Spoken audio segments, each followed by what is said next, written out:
So it appears that there's this phrase that can be interpreted in two ways, and each of the premises, when interpreted in one way, makes sense. But it's not the case that there's one interpretation of the phrase such that under that interpretation, both premises make sense and are the kind of things that a reasonable agnostic is going to accept. Just to give you a sense of what's going on here, let's look at a much simpler example of an argument that isn't a very good argument, but may appear good because there's an equivocation in the premises. Distracting group decision exercise. I'm sure that there are enough people in the room here that two of you have the same first name. So you've got a minute. Could you find?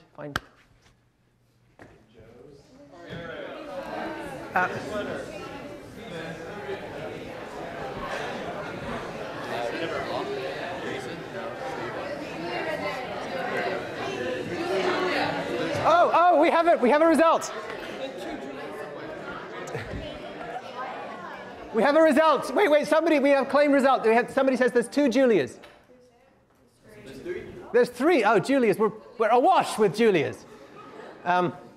Could Julias put their hands up? So we want one. So you're broadly, that's what? What direction is that? That's west, and that's east. OK. So here's an argument. Wow.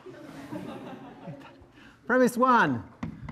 Julia is sitting at the east end of the room. Premise two.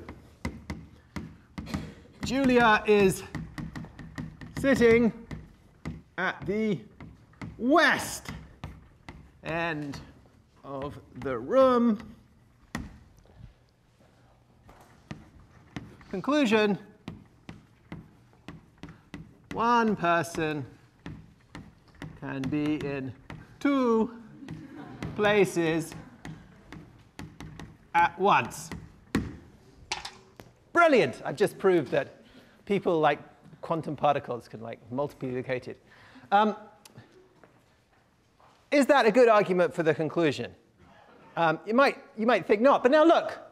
I mean, how is it possible that Julia be at the east end of the room and she be at the west end of the room and not be one person in two places at once? That seems like clearly a valid argument. And it looks like it's a sound argument. There's Julia. She's sitting at the east end of the room. Premise one's good.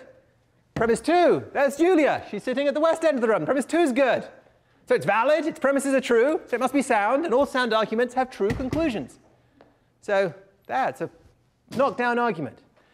It's not very hard. It was harder for Anselm's ontological argument to see the mistake that was being made. But it's pretty easy to see the mistake that's being made here. And that's that there's no one interpretation of this term Julia such that both premises come out true. If we take the term Julia to refer to Julia, sorry, I don't need a second name. Then this premise comes out false. And if we take the term Julia to refer to, hey, Julia, then this premise comes out false. And so there's no one interpretation of the words being used in the argument such that both premises come out true. And I say the way that we reconstructed Anselm's ontological argument last time, it works like that. There's no one interpretation of the terms in the argument that makes all of the premises the kinds of things that a reasonable agnostic is going to accept.